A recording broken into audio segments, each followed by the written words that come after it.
Amém? Amém. Deus abençoe a sua vida nessa noite, amém? Eu quero compartilhar hoje, como uma noite onde nós celebramos a Santa Ceia, eu quero falar nada mais do homenageado dessa noite. Quem é? Jesus. Jesus Cristo. Aquele que morreu por nós, aquele que deu a sua vida para nos salvar, mas principalmente para nos trazer de volta para Deus, amém? O ministério de Jesus, no ministério de Jesus, ele tinha algumas características, algumas coisas que cercavam o ministério dele. Curas aconteciam, demônios eram expulsos, milagres, sinais, muitas coisas aconteciam, mas a principal coisa que acontecia enquanto Jesus esteve na terra, é que os pecadores se arrependiam e vinham até ele e diziam: Senhor, me perdoa, Senhor, eu quero fé, Senhor, eu quero acreditar.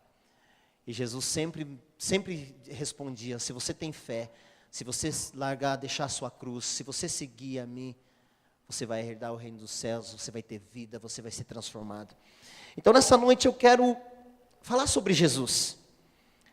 Quem é Jesus? Ele é a verdade revelada de Deus. Então eu quero que você abra aí a sua Bíblia em Colossenses 1, no versículo 15 ao 19. Acho que está meio pequeno aí ou não? Tá bom? Está um pouco pequeno, né? Acho que eu não fui feliz na escolha.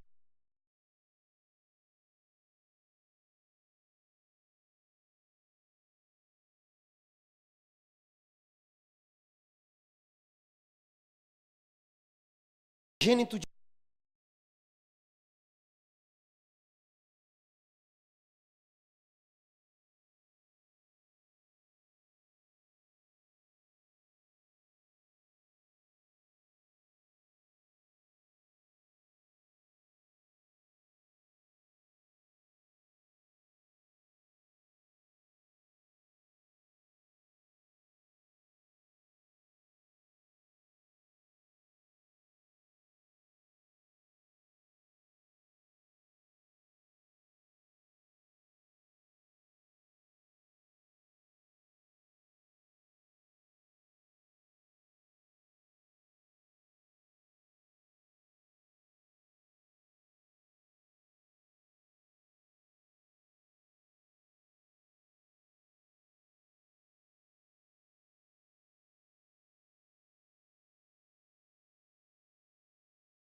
Por que ele estava dando essas instruções? Porque havia, no meio da igreja, algumas pessoas que estavam tentando distorcer a fé dos irmãos.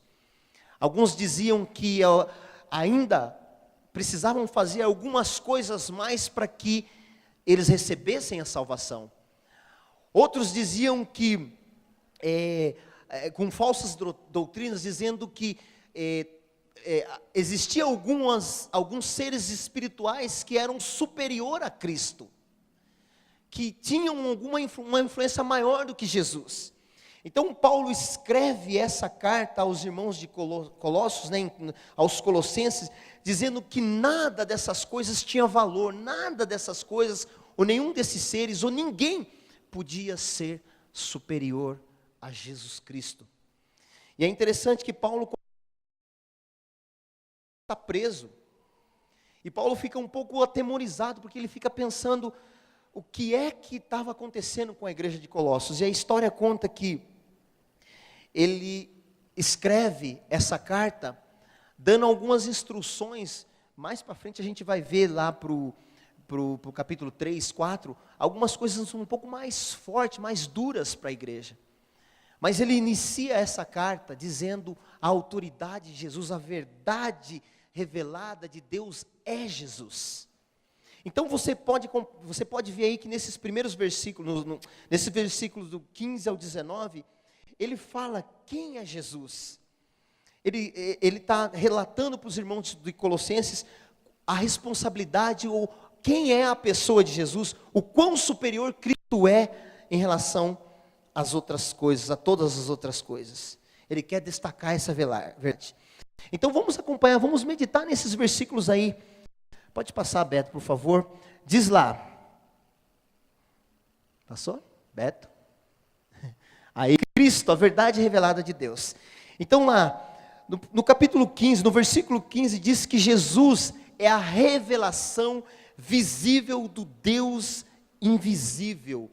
Essa é uma versão que eu peguei da Bíblia, da linguagem de hoje, porque eu gostei da tradução, que ele fala a imagem, na nossa versão da NVI, fala imagem, mas essa versão fala revelação. A Bíblia fala uma coisa que ninguém jamais viu a Deus. Você lembra de Moisés, lá em Êxodo 33? Lembra que Moisés queria ver a Deus? Moisés fala assim, passa, deixa eu ver a sua face, deixa eu ver a tua glória. Aí Deus fala assim para Moisés, Moisés, ninguém jamais me viu. Aliás, se me vê, não vai viver, ninguém pode me ver. Então Deus é um ser que nós nunca vimos, jamais alguém viu. Isaías relata que quando ele viu a glória de Deus, ele caiu por terra. Ele viu a glória de Deus, ele caiu por terra porque ele se sentiu tão pecador. Então, essa revelação visível, esse Deus invisível se revela num Deus visível que é Jesus Cristo. E Paulo destaca isso. Ele menciona, ele fala, olha, ele é a imagem, é a revelação do próprio Deus que é invisível. Ele está aqui na terra, ele está entre vocês, ele viveu entre nós. Ele quer destacar que Jesus veio como Deus, ele se revelou como Deus. E aí, o homem não podia ver Deus, mas quando Jesus veio, o homem teve esse acesso. Em João 14, acho que em João 14, 1,14 diz que o verbo se fez carne e habitou entre nós, e a gente viu a glória. João relatando, João 14, 9 diz também, Jesus dizendo para Filipe, eu estou há tanto tempo com vocês e você não conseguiu ver o Pai através da minha vida. Ele é o Filho, ele é a imagem visível do Deus invisível. Então quem é Jesus? Jesus é a revelação de Deus. Se você quer ver a Deus, que você quer chegar até Deus, é através de Jesus. Não existe ninguém, não existe nenhum ser, não existe nenhum mediador a não ser Jesus, porque ele é a imagem. Alguns até comemoraram nesses dias alguns mediadores. Não quero entrar no mérito da questão, mas a Bíblia fala que existe só um. E sabe quem morreu na cruz? Sabe quem derramou o seu sangue? Sabe quem foi? Jesus. E é esse Jesus que nós estamos celebrando nessa noite. É esse Jesus que nós vamos exaltar, porque ele é a imagem do Deus invisível. E Paulo relata isso dizendo aos irmãos de Colossos, olha, ele é a imagem. Paulo também diz que ele é superior a todas as coisas criadas. Por quê? No versículo lá, no ponto 2 ele fala, ele é o primogênito da criação. E dá para entender aqui, quando a gente fala de primogênito, às vezes a gente confunde um pouco. Se você estudar a Bíblia, você vai ver que, quando a Bíblia fala de primogênito, era aquele filho que tinha o quê? O direito da herança. Eu gosto até de brincar que o primogênito, ele era o privilegiado, né? Vem de primogênito, de primeiro.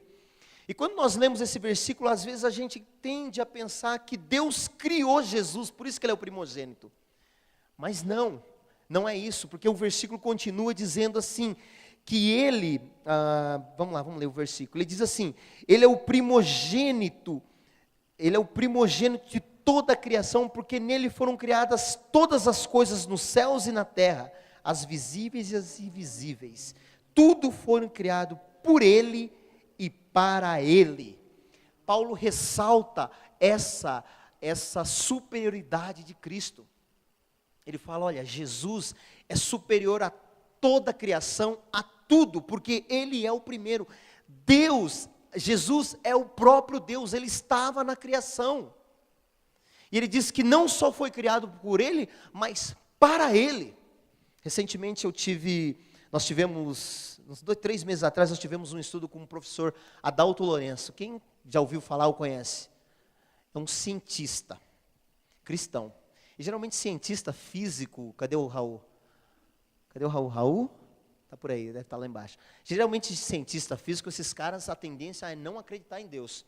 Porque a ciência, toma tanto tempo deles e, de certa forma, tenta tanto provar que a ciência explica a criação, explica a existência do ser humano, que acabam se tornando ateus. E esse professor Adalto, ele é um cientista cristão. E a gente, numa discussão lá, perguntando se existia vidas em outros planetas, e aí ele, na opinião dele, ele falou, não existe vida em outros planetas, vida como no planeta Terra. Aí ele explica uma série de coisas que não adianta eu nem tentar falar para você, que eu sou leigo. Por causa do oxigênio, hidrogênio, um está mais perto do Sol, outro está mais longe do Sol, mas enfim, esse não é o ponto. Aí um garoto muito inteligente falou assim, mas tá bom, se não existe vida em outros planetas, por que ele criou então? Aí ele olhou para o garoto e falou assim, esse é o problema, que às vezes nós pensamos que Deus criou para a gente, mas não, Ele criou para Ele. Nós só somos parte disso aqui, gente. Nós somos somente parte disso daqui. Nós somos parte da criação. Mas aqui Paulo relata e fala assim, todas as coisas foram criadas por Ele e para Ele. Salmo 19, os céus manifestam a glória de Deus. Você pode ver a glória de Deus nos pássaros, nos céus, no vento, em toda a criação, você pode ver a glória, a presença de Deus. Manifesta a glória de Deus. Então Paulo diz assim, olha, Ele é o primeiro, Ele é o primogênito, Ele é superior à criação, porque todas as coisas, obrigado pastor, todas as coisas foram criadas por Ele e para Ele. Então esse segundo ponto, Paulo quer ressaltar que a criação foi criada por Ele, e Jesus estava lá, lembra em Gênesis, quando Deus cria, Deus cria o mundo, quando Ele vai criar um homem, Ele diz, façamos, subentende-se, façamos, no plural, subentende-se que é mais de uma pessoa, é o conselho da soberania, da vontade de Deus, da trindade. Então Jesus estava na criação, por quê? Porque Ele é Deus. Paulo ressalta isso, e nessa noite nós queremos declarar isso, falar isso. Jesus é o primeiro, Ele é o princípio, Ele é antes de todas as coisas. E também, no versículo 17, lá no ponto 2, desculpa, eu pedi para não passar, né? Eu esqueci de pedir para passar, está tão lento. Eu falei que Ele é superior a todas as coisas. No ponto 3, no versículo 17, diz que Ele é antes de tudo. Leia aí na sua Bíblia. Diz assim, lá no versículo 17, Ele é antes de todas as coisas, declarando que antes de todas as coisas serem criadas, Ele já era. O próprio Jesus responde, lá em João 8,58, respondeu Jesus, antes de Abraão, eu sou. Alguém estava questionando Jesus, eu sou, Ele é antes de todas as coisas. Lá em João 1,3, no princípio era aquele que era a palavra, Ele estava com Deus, quem? A palavra, Ele era Deus. E era Deus, Ele estava com Deus no princípio, todas as coisas foram feitas por intermédio dEle, sem Ele nada do que existe, teria sido feito. Ora, se todas as coisas existem, e Cristo é antes de todas as coisas, então Ele tem uma totalidade, Ele é soberano, Ele é dono de todas as coisas.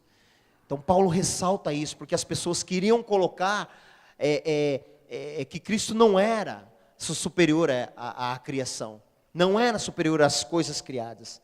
Então ele menciona de novo, e ainda no versículo 17, no ponto 4 ele fala assim, nele tudo subsiste, e eu gostei desse subsiste, porque eu estava dando uma lida aqui no pouco do grego que eu sei, mas é pouquinho mesmo, viu gente?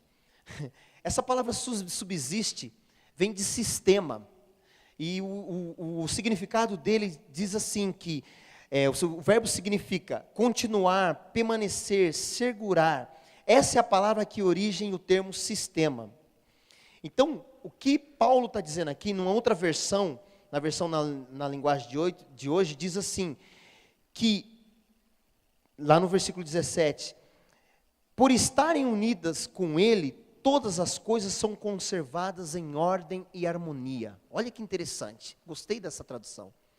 Nele tudo subsiste, todas as coisas andam em harmonia, porque estão submetidas a Deus, a Jesus, numa ordem. Aí eu fiquei pensando assim, o que vem a ser isso? E aí a gente começa a pensar na lei da gravidade, a gente começa a pensar como é que pode um planeta, né, ficar suspenso no universo. A gente começa a pensar por que a gente não está tão próximo do Sol e não tão longe do Sol, para não morrer de frio, se estiver longe, ou não morrer queimado se estiver tão perto. Porque tudo está em harmonia, irmãos. Tudo subsiste porque Ele criou todas as coisas e por causa dele tudo está em harmonia. E Paulo ressalta isso. Jesus faz parte disso. Porque Ele é Deus. Nele todas as coisas subsistem. É tremendo. Eu fico assim abismado, fico empolgado com essas coisas. O universo subsiste, a existência, todas as coisas funcionam numa perfeição, porque Ele é perfeito, porque nele todas as coisas subsistem. E ele continua dizendo que Ele é a cabeça do corpo, a igreja. Aí eu quero trazer para a gente, lá no ponto 5, versículo 18. Muitos de nós, às vezes, eu pensava, talvez você não, mas alguns de nós pensávamos que o coração, né, era o centro das emoções, né? Quantos já pensaram isso um dia? Só eu? Só eu que era leigo? Aliás, a gente até falava assim, deixe Jesus entrar no seu coração, não é assim que a gente falava? Né? Eu, na minha época de novo convertido, falava assim, aceita Jesus, entrega o seu coração para Jesus, né? E o coração era o centro das emoções, e eu sempre aprendi isso de criança, porque o coração, estou apaixonado, você põe até um coraçãozinho, né? E com o passar do tempo a gente sabe que a máquina que funciona o nosso corpo é isso aqui, né? Aliás, a morte só é morte quando ela é morte cerebral. Cadê os doutores de plantão aí? É só cerebral. Você pode estar funcionando todo o seu corpo, mas se o seu cérebro parou, adeus, você está morto, né? E Paulo faz um exemplo aqui, traz um exemplo muito tremendo. Cristo é aquele que guia a igreja, Ele é o cabeça do corpo que é a igreja. E a gente pode ler vários versículos, nós podemos ler várias passagens onde ele menciona, ele repete isso, que nós somos corpo, nós somos membros e Ele é o cabeça. Só que ele quer ressaltar isso para os irmãos de Colossenses, aos Colossenses de Colossos, que a igreja recebe a sua força vital e o comando das suas ações única e exclusivamente por Cristo. Não é nenhuma doutrina, não é nenhuma situação, não é nenhuma crendice, não é nada que vai guiar a igreja, e sim Jesus. Jesus é o cabeça. Às vezes nós tentamos levar a igreja por muitas coisas que é vamos dizer assim, o do momento, e nós esquecemos que quem guia é Jesus. Às vezes a gente quer levar a igreja por modismos, né? E a igreja de Colossos estava enfrentando esse problema. Havia algumas doutrinas, havia alguns falsos mestres infiltrados na igreja dizendo algumas coisas. Uma delas era que você pode ser salvo, mas você ainda precisa fazer algumas coisinhas de sacrifícios. E Paulo fala assim, não existe. A graça libertou você, Jesus salvou você, e Cristo é o cabeça, Ele que te guia. Não deixe que Cristo seja exterminado ou extinguido de ser aquele que guia a igreja. Então nessa noite também queremos declarar que Jesus é o cabeça da igreja. Ele é quem guia os nossos passos. Ele é quem dá todas as coisas. E se nós separarmos, se você separar a sua cabeça do seu corpo, você não tem direção. Aliás, você morre. Essa é a realidade. Então, fazendo uma analogia, a cabeça não pode ser separada do corpo. Ela precisa estar mantida no corpo e ela que tem que guiar. A emoção é boa, os movimentos são bons, algumas tradições são boas, mas Cristo é Ele quem guia. Então, irmãos, Ele está aqui, Ele guia os nossos passos, Ele é o autor e consumador da nossa fé, não é isso que o Hebreus diz? Cristo, o Deus é o autor e consumador, né? Na verdade, Cristo é o nosso guia. Ele morreu, não foi nenhuma tradição, não foi ninguém, é Jesus. E nessa noite nós queremos exaltar o nome dEle, porque Ele tem nos guiados. No ponto 6 diz, no versículo 18, que Ele foi o Filho que foi ressuscitado. Quantos creem na ressurreição dos mortos aqui? Amém, eu creio. E o que Cristo fez, irmãos, na verdade, foi o primeiro, foi o início, para mostrar ou para ensinar o que vai acontecer conosco. Eu acredito nessa forma. 1 Coríntios 15, 20 e 23 diz isso, mas de fato Cristo ressuscitou dentre os mortos, está aí no data show, sendo as primícias dentre aqueles que dormiram. Olha aqui, sendo o primeiro dentre aqueles que dormiram. Visto que a morte veio por meio de um só homem, também a ressurreição dos mortos veio por meio de um só homem. Aleluia.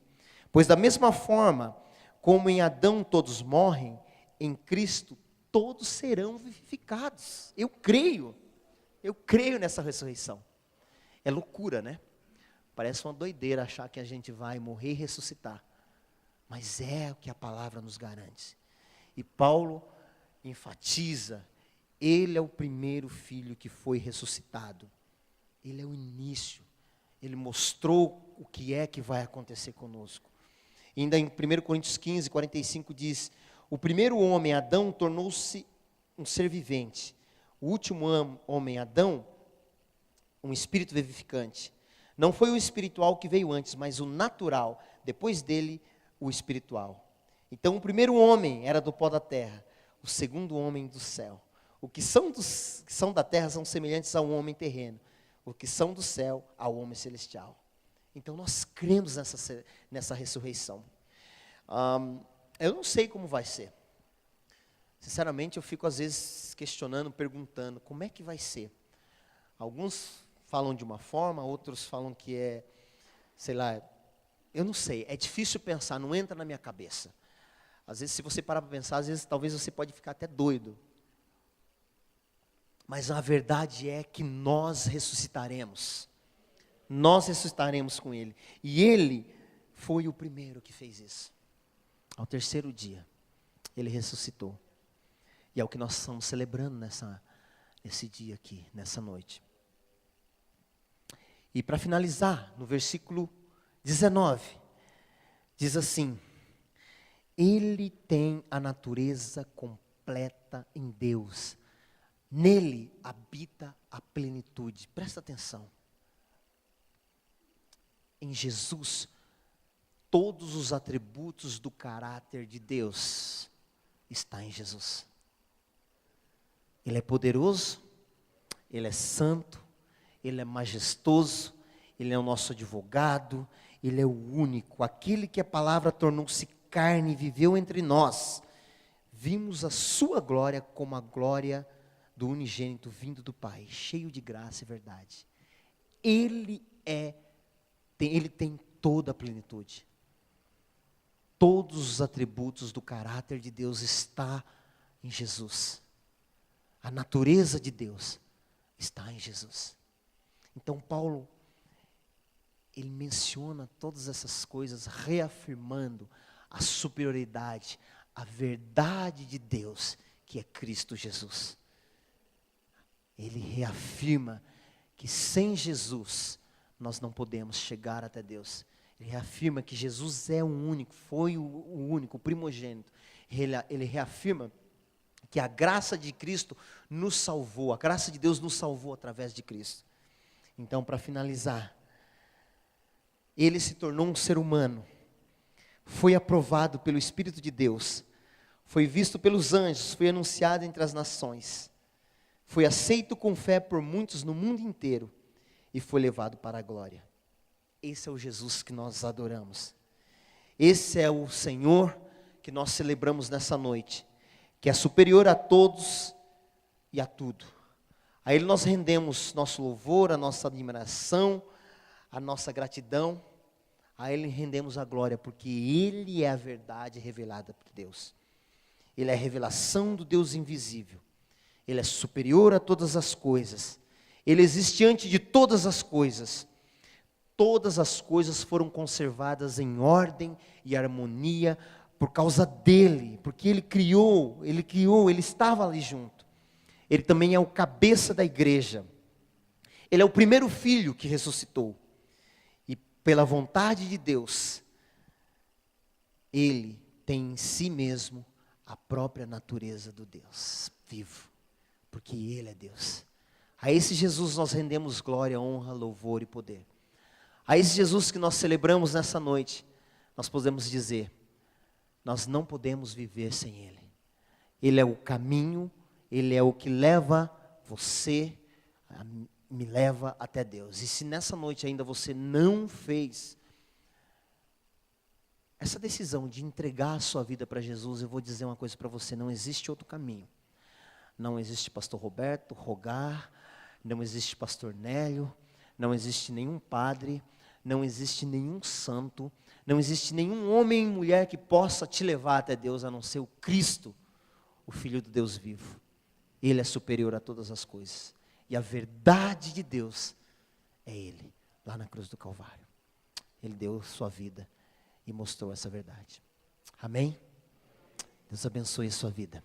Curva a sua cabeça, eu quero orar com você. Obrigado, Senhor.